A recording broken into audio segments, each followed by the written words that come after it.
వచ్చినటువంటి పెద్దలు మరియు మీడియా మిత్రులు, నా తోటి కళాకారులు, అందులో బహుజన యుద్ధ నౌక ఏపూరి సోమన్న గారికి మా యొక్క కళాకారుల తరఫున కళాభివందనాలు. నేను ఆదిలాబాద్ జిల్లా నుంచి వచ్చాను. తెలంగాణ ఉద్యమంలో రాత్రి పగలు ఎరగక పాటలు పాడి ఆటలు ఆడినాం. మా బాధ ఏందో మాకు ఈరోజు తెలిసింది. తెలంగాణ ఉద్యమంలో పాడిన వాళ్ళను మన తెలంగాణ మనకు వస్తే ఏదో జరుగుతుందని చెప్పి కలిబొల్లి మాటలు చెప్పి మాకు ఇంత అన్యాయం చేస్తామని కళలు కూడా అనుకోలే. నేను వాస్తవం చెప్తున్నా సార్, నేను ఉద్యమంలో పాటలు పాడడానికి పోతే నా భార్య నన్ను వదిలేసి వెళ్ళిపోయింది. నువ్వు రాత్రి పగలు పోతున్నావు, నీకు టైం లేదు, నువ్వు 3 గంటలకు వస్తున్నావు, 4 గంటలకు వస్తున్నావు, నువ్వు ఆ పాటలు పాడడం మానుతేనే నేను నీతో సంసారం చేస్తా, లేకపోతే వెళ్ళిపోతాను తల్లిగారికి వెళ్ళిపోయేసా. నువ్వు పోయినా పర్వాలేదు, నా తెలంగాణ, నా ప్రజల తెలంగాణ, నా సామాజిక తెలంగాణ గురించి నేను ఆడుతా పాడుతా అని చెప్పి నేను ఆడడం జరిగింది, పాడడం జరిగింది. ఆ తర్వాత కళాకారులకు ఉద్యోగాలను ప్రకటించి అందులో మొట్టమొదటిసారిగా ఆదిలాబాద్కి అన్యాయం జరిగింది. ఆదిలాబాద్లో ధూమ్ధాం చేయని వారు కాదు, కనీసం స్టేజ్ మీద మమ్మల్ని చూడని వాళ్ళకు ఉద్యోగాలు ఇచ్చారు, మాకు ఇవ్వలేదు.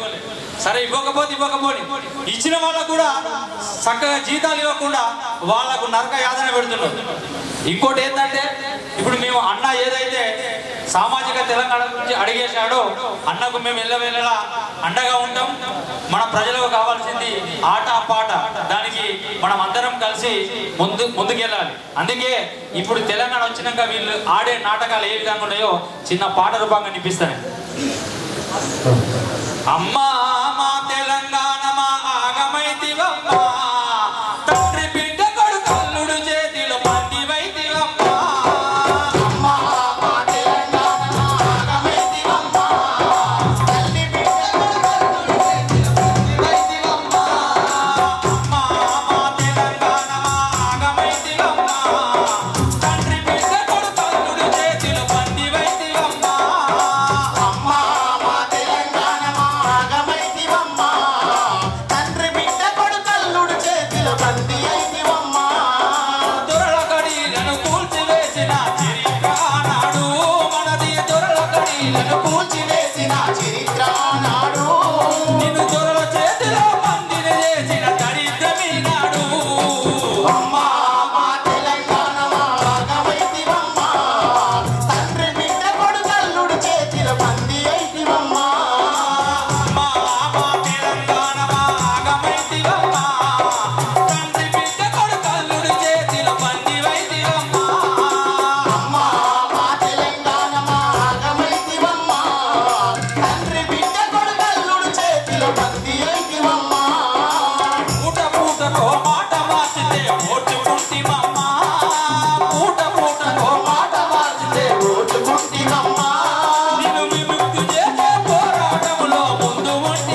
చేస్తున్నా అన్న తెలంగాణ ఉద్యమ వేదిక వ్యవస్థాపకులు అన్న శిరసాగర్ గారికి స్వాగతం, ఘన స్వాగతం.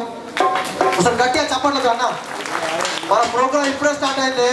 లొల్లి పెడితే కేసీఆర్ ఫామ్ హౌస్ వడకాలి, అట్లా పెట్టాలి లొల్లి. ఒకసారి గట్టిగా చెప్పండి ఉండాలన్న, గట్టిగా. వారం రోజుల దీక్ష